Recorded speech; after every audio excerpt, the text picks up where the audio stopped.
Dans cette période-là, il y a ce qu'on appelle la période que je décrivais tantôt, là, autour de 6 ans.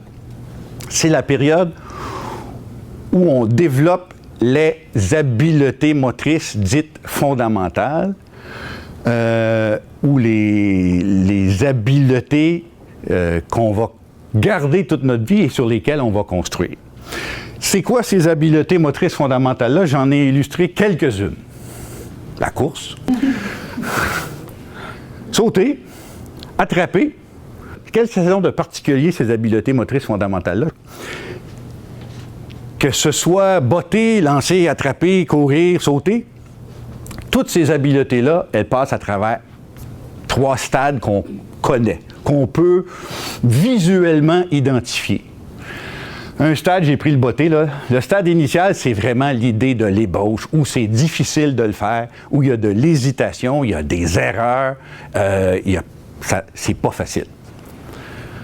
Le stade intermédiaire, c'est où on commence à avoir cette idée qu'on est coordonné, qu'on est capable de coordonner les actions de nos jambes, qu'on est capable de coordonner les actions de nos bras, qu'on est capable de coordonner les actions de nos bras et de nos jambes. Bon, ça commence à apparaître. Il y a de plus en plus de réussite dans cette étape-là, mais on progresse lentement. Et finalement, on arrive au stade final où le comportement moteur, quand on le regarde, on se dit que ça a de l'air facile. C'est ça? Ça, c'est le stade final. Toutes les habiletés motrices fondamentales suivent cette séquence-là. Et les enfants sont différents entre eux. Ça, c'est chacune des habiletés motrices fondamentales. Avec l'âge et les 3 stades, initial, intermédiaire, final. La marche, la course, on définit le stade final autour de 8, 9, 10 ans. Pourquoi on la définit aussi tard? La course, avant qu'elle soit efficace du point de vue de son exécution et qu'elle soit efficace du point de vue énergétique, ça prend autant de temps. C'est vrai pour plein d'autres. Le coup de pied, c'en est un très difficile. C'est des habiletés qu'on doit pratiquer. Qu'est-ce qui guide la pratique? C'est quoi les 2 éléments les plus importants de la pratique?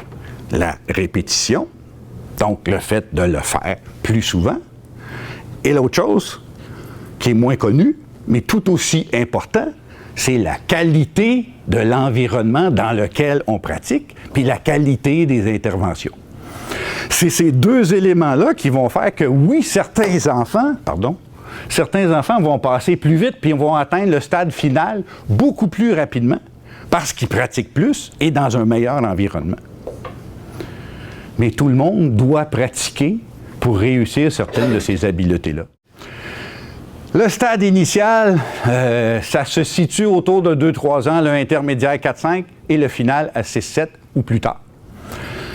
Ce qui est important de se rappeler, c'est qu'ils sont différents et que les expériences qu'ils vont vivre vont leur permettre d'évoluer plus rapidement et de progresser plus rapidement dans leurs habiletés motrices fondamentales. Donc, ensuite, d'être capable d'en faire des plus complexes qui combinent 1, 2 ou 3 ou 4 de ces habiletés motrices fondamentales-là dans des actions, que ce soit dans les sports ou dans d'autres activités.